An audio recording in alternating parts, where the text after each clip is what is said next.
Jackson. Vamos à conversa nesta revista de imprensa. Hoje é nosso convidado Pedro Monteiro, docente da Escola das Artes da Católica do Porto e também coordenador da pós-graduação em Música Sacra. Bom dia. Bem-vindo. Olhando para os jornais de hoje, começa por destacar um tema, ciência, e que está a gerar muita curiosidade. De facto, não só um interesse de sempre, mas de facto a relevância que eu vejo neste tipo de assuntos. Temos assistido nos últimos anos a uma proliferação de descobertas de planetas cada vez mais semelhantes ao nosso. E este dito, talvez não irmão gêmeo, mas primo mais velho, o planeta Kepler 452, batizado Kepler porque, de facto, para a sua descoberta é utilizado um potente telescópio Kepler, que nos mostra várias coisas. Em primeiro lugar, mostra-nos como a Terra será nos próximos milhões de anos, visto que ele está a uma distância consideravelmente parecida à que a Terra tem com a sua estrela-mãe, o Sol, que aliás também bastante parecida à estrela do sistema que foi descoberto. Isto indica-nos várias coisas, deixa-nos várias pistas que eu julgo importantes, porque normalmente as pessoas veem com alguma distância estes temas da astronomia, mas para além dos desenvolvimentos tecnológicos que eles implicam, traz-nos outro tipo de conhecimento. Em primeiro lugar, a descoberta, como é óbvio, um entendimento do nosso próprio planeta, como é que ele vai ser. Depois, traz-nos também a possibilidade de novos recursos, que já para gerações bastante posteriores, e mesmo uma ideia da possibilidade de encontrar vida nestes planetas que têm condições tão semelhantes à nossa. Ajuda-nos a pôr em perspectiva tudo, principalmente a nossa essência como seres humanos, de alguma forma. Somos muito mais pequenos, ou vamos sendo cada vez mais pequenos do que aquilo que à partida imaginaríamos. Exatamente. Professores, olhando para os jornais de hoje, quero também olhar para a situação da Grécia. Pronto, a situação da Grécia que, de facto, pelo que pude constatar, não se encontra hoje nas páginas, ou nas primeiras páginas dos jornais. É uma novidade.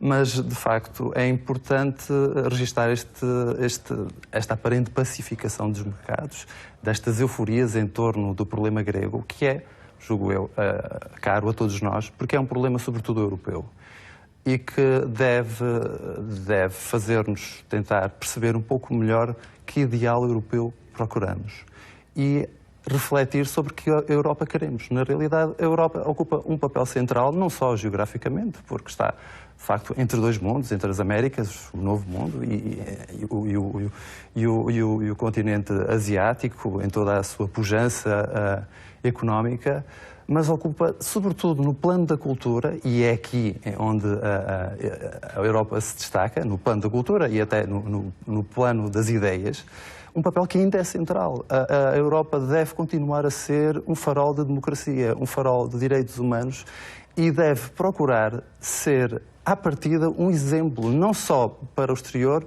mas um exemplo para todos os países que a incluem. De facto, a inclusão da Grécia é vital, como a inclusão de todos os outros países que fazem parte da União Europeia.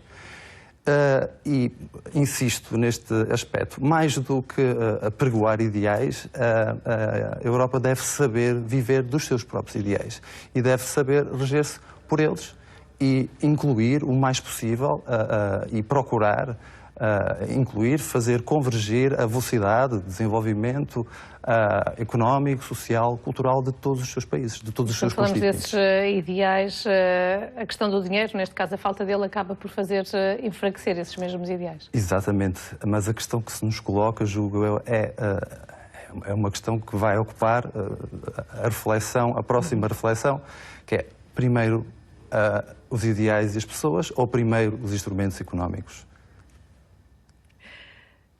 Olhando para os assuntos de hoje, quero também olhar para a atualidade desportiva, não um assunto em concreto, de uma forma mais global?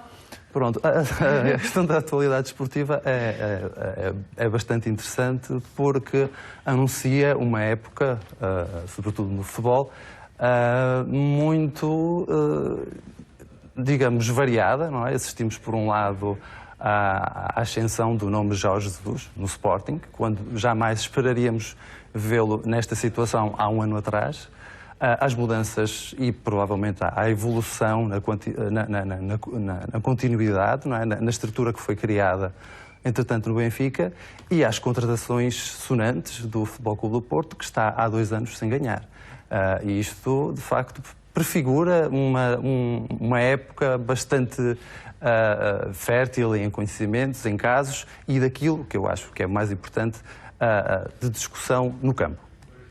Por outro lado, não devo deixar de salientar que, mais uma vez, a atualidade esportiva ocupa-nos imenso tempo, e sendo um tema que por vezes toca a atualidade esportiva ou a atualidade futebolística? A atualidade futebolística, diz muito bem. E não deixa de ser importante referir que nós encontramos na televisão, nos meios de informação, particularmente depois do jantar, em toda a oferta televisiva, programas sobre política ou sobre desporto. E não deixo de sublinhar que, de facto, há um déficit enorme na programação cultural, que, por outro lado, tem vindo a ser colmatada, eu espero que venha crescentemente a ser colmatada, por iniciativas como o Prémio Jovens Músicos, que está neste momento a decorrer ainda. Isto é um déficit que a própria RTP2, que lança este desafio aos jovens músicos, tenta colmatar, não só com este concurso nacional, mas com as exibições culturais, depois ou as transmissões culturais que acaba por terem antena.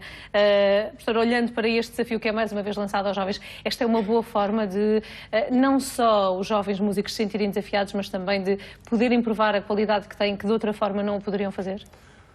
Ora bem, não sendo eu um especialista nessa matéria em concreto, eu devo dizer que em Portugal nós temos excelentes músicos. E, de facto, encontramos nas nossas orquestras muitos músicos não portugueses, e há várias explicações para o facto. Nós temos uma excelente escola de formação, que são as bandas do interior do país, na maior parte dos casos.